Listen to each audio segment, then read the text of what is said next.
கிறிஸ்துவுக்குள் அன்பானவர்களே, ஆண்டவராகிய இயேசு கிறிஸ்துவின் நாமத்தினாலே உங்களை நான் வாழ்த்துகிறேன்.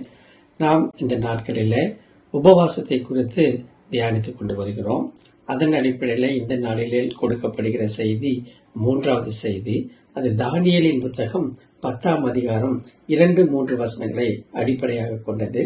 தானியேல் அதிகாரம் 10 வசனங்கள் 2-3. அந்த நாட்களில் தானியேல் ஆகிய நான் 3 வாரம் முழுவதும் துக்கித்துக் கொண்டிருந்தேன். அந்த 3 வாரங்களாகிய நாட்களில் நிறைவேறும் மட்டும் ருசிகரமான அப்பத்தை நான் புசிக்கவும் இல்லை, இறைச்சியையும் திராட்சை ரசமும் என் வாய்க்குள் போகவும் இல்லை, நான் பரிமள தைலம் பூசிக்கொள்ளவும் இல்லை. இந்த கண்பானவர்களே, பழைய ஏற்பாட்டில் இந்த தானியேலின் உபவாசம் மிக மிக ஒரு முக்கியமான ஒன்றாக கருதப்படுகிறது.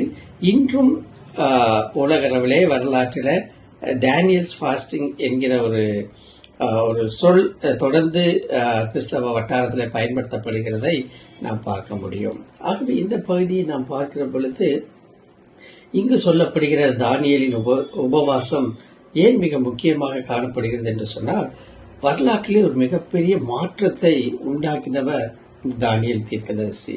மட்டுமல்ல, தானியேல் தீர்க்கதரிசியின் உபவாசத்தின் விளைவாக ஒரு மிகப்பெரிய சரித்திரமே மாறுகிறதை நாம் பார்க்க முடியும். உதாரணமாக தானியேலை குறித்து நாம் சொல்ல வேண்டும் என்று சொன்னால், ஒரு பிரம்மாண்டமான பேரரசுகள் இந்த உலகத்துல தோன்றினது காலப்போக்கில் அது மாறி மண்ணை கவ்வியது என்று கூட நம்ம பார்க்கிறோம். மிகப்பெரிய பாபிலோனிய பேரரசு, அதைத் தொடர்ந்து மேதிய பர்சிய பேரரசு, அதைத் தொடர்ந்து கிரேக்க பேரரசு, அதைத் தொடர்ந்து ரோம பேரரசு என்ற அணிவகுத்து நின்ற பேரரசுகள்லாம் காலத்தின் கட்டாயத்தின் அடிப்படையில மட்டுமல்ல, காலத்தின் வெளிப்பாடாக அவையெல்லாம் மாறிக்கொண்டு வருகிறதை நாம் பார்க்க முடியும்.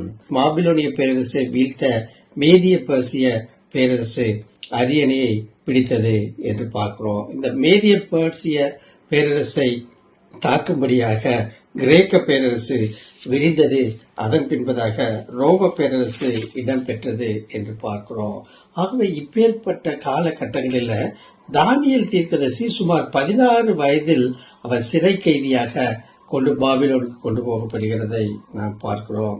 எனக்கு அன்பானவர்களே, அந்நிய தேசத்தில் அரண்மனையில் இருந்த போதும் ஆண்டவரை தொழும் நேரம் மாறவில்லை. மட்டுமல்ல, உபவாசம் இருக்க அவர் தன்னுடைய நேரத்தை எடுத்துக்கொள்கிறதை பயன்படுத்துகிறதை நாம் பார்க்க முடியும். மட்டுமல்ல, தானியேல் தீர்க்கதரிசி நேபுகாத்நேச்சார், பெல்சாத்சார், தரியு, கோரேஸ் ஆகிய அரசர்கள் காலத்தில் தலைமை செயலாளராக பணியாற்றியதாக வேதம் கூறுகிறது. ஏன் இந்த சரித்திரத்தை சொல்லுகிறேன் என்று சொன்னால், இப்பேற்பட்ட ஒரு பெரிய பொறுப்பிலே இருக்கிற ஒரு மனிதனாலும் உபவாசம் இருக்க முடிந்தது என்பதை நாம் அறிந்து கொள்ள வேண்டும் என்பதற்காகத்தான் இதை நான் உங்களுக்கு கற்றுக் கொடுக்க விரும்புகிறேன். இந்த உபவாசம் என்கிற பகுதியில 3 காரியங்களை குறித்து நம்ம பார்க்கிறோம். நீங்க பாருங்க, இது ஒரு 21 நாட்கள் நடைபெறுகிற உபவாசம் என்பதை நாம் பார்க்கிறோம். ஆகவே தானியேல் தீர்க்கதரிசி இந்த 3 வாரங்கள் உபவாசத்தை மேற்கொண்டதனுடைய காரணம் என்னவென்று கேட்டால், இது ஒரு மிகப்பெரிய ஆழ்ந்த துக்கத்தின் மத்தியில ஒரு தீவிர ஆன்மீக தேடலின் வெளிப்பாடாக இருக்கிறதை நாம் பார்க்க முடியும். என்ன செய்கிறார்? ருசிகரமான அப்பத்தை புசிக்கவில்லை, இறைச்சி திராட்சரசமும் என் வாய்க்குள் போகவும் இல்லை, 3வதாக நான் பரிமள தைலம் பூசிக்கொள்ளவில்லை என்று சொல்லி தன்னுடைய உபதேசத்தில் அவர் கடைபிடித்த காரியங்களை குறித்து இங்கே எழுதுகிறதை நாம் பார்க்க முடிகிறது. நீங்க பாருங்க, இது ஒரு துக்கத்தின் சூழலிலே நடைபெற்ற ஒரு உபவாசம். குறிப்பாக சொல்ல வேண்டும் என்று சொன்னால், இஸ்ரவேல் தேசத்தை பாதிக்கும் அல்லது இஸ்ரவேல் மக்களை பாதிக்கும் ஒரு பெரிய போர் அல்லது ஒரு நாடுகளுக்கிடையே ஏற்படைய ஒரு மோதல் பற்றிய ஒரு தரிசனத்தின் காரணமாகத்தான் தானியேல் துக்கத்தில் இருந்தார். குறிப்பாக சொல்ல வேண்டும் என்றால், கோரேசின் சாதகமான ஆட்சியின் கீழ் இருந்த போதிலும் பாபிலோன் சிறையிருப்பிலிருந்து விடுபட்டு எருசலேமுக்கு அவர்கள் வருகிற காரியத்துல சில முன்னேற்றங்கள் தடைபட்டிருந்தபடியினாலும் அவர் வருத்தப்பட்டிருக்கலாம். அதனால்தான் இந்த உபவாசத்தை அவர் மேற்கொள்ளுகிறார். 2வது, நீங்க பாருங்க, இந்த உபவாசத்தின் தன்மையை பற்றி பேசுகிற பொழுது இது ஒரு முழுமையான உண்ணாவிரத உபவாசம் அல்ல. ஆக்சுவலா இது ஒரு பகுதி உபவாசம் என்று சொல்லி பார்க்கிறோம். பாருங்க, இனிமையான ரொட்டி அவர் தவிக்கிறார். என்ன காரணம்? அவர் பணக்கார உணவுகள் அல்லது சுவையான உணவுகளை தவிர்த்து வெறுமையான ஒரு கரடு முரடான ரொட்டியை மட்டுமே அந்த நாட்களில சாப்பிட்டார். இறைச்சி, மது அருந்தவில்லை. ஏனென்றால் அரசு குடும்பத்தில் வழக்கமாக இருந்த புரதம் மற்றும் மதுவை அவர் தவிர்க்கிறதை பார்க்க முடியும். ஒருவேளை அபிஷேகம் இல்லை, அவர் தனது உடலில் எண்ணெய் பயன்படுத்தப்படவில்லை. இது இந்த கலாச்சாரத்தில் ஒரு பொதுவான நடைமுறையாக உயர் அந்தஸ்தில் இருக்கிறவர்களுக்கு கொடுக்கப்படுகிற ஒரு காரியம். ஆகவே இந்த நேரத்தை வளப்படும் துக்கம் மற்றும் சுய மறுப்புக்கான நேரமாக அந்த உபதேசம் அவரை மாற்றியது என்று பார்க்கிறோம். மூன்றாவதாக உபவாசத்தின் நோக்கம் என்று பார்க்கிற பொழுது தானியேல் தீவிர அர்ப்பணிப்புடன் கடவுளை தேடுகிற அனுபவமாக காணப்படுகிறது. இந்த உபவாசம் அவரை ஜெபத்தில் முழுமையாக கவனம் செலுத்த அனுமதித்தது.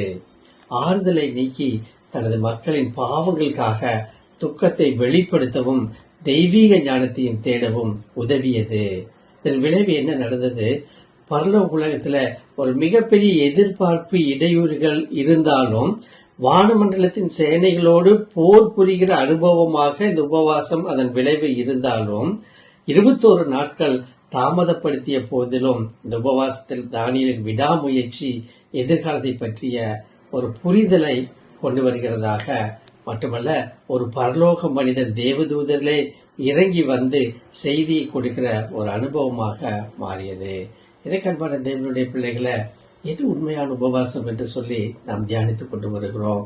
தானியேலின் உபவாசத்திற்கு அநேக தடைகள் இருந்த போதும், கால தாமதம் ஏற்பட்டாலும் ஆண்டவர் பதில் தர வல்லவராய் இருந்தார் என்பதை நாம் புரிந்து கொள்ள வேண்டும். இந்த நாளில நான் உபவாசம் இருக்கிறேன், அநேக காரியங்களை குறித்து தேவனிடத்தில் தெரியப்படுத்த பண்ணுகிறேன், இதற்கு முன்னாலும் தெரியப்படுத்திக் கொண்டிருக்கிறேன், உபவாசிக்க இருக்கிற பழக்கம் எனக்கு உண்டு என்றெல்லாம் நாம் சொல்லியிருந்தாலும், கால தாமதமானாலும் நிச்சயமாகவே தேவன் பதில் தர வல்லவராய் இருக்கிறார். வரலாற்றிலே சூழ்நிலைகள் சாதகமாக இல்லாமல் இருந்தாலும் தானியேலுடைய வாழ்க்கையை நாம் பார்க்கிறோம், ஒரு பதில் வந்தது என்று சொல்லி பார்க்கிறோம். எனக்கு அன்பான தேவனுடைய பிள்ளைகளை, இப்பேற்பட்ட நிச்சயத்தோடு கூட நாம் உபவாசத்திற்குள்ளாக கடந்து வருகிற பொழுது பெரிய தேவன் நம்முடைய உள்ளத்தின் ஆழங்களை அறிந்து நம்முடைய தேவைகளை சந்திக்க வல்லவராயிருக்கிறார். அப்பேற்பட்ட கிருபையை திரியேக தேவன் தாமே நமக்கு தந்தருள்வாராக. ஆமென்.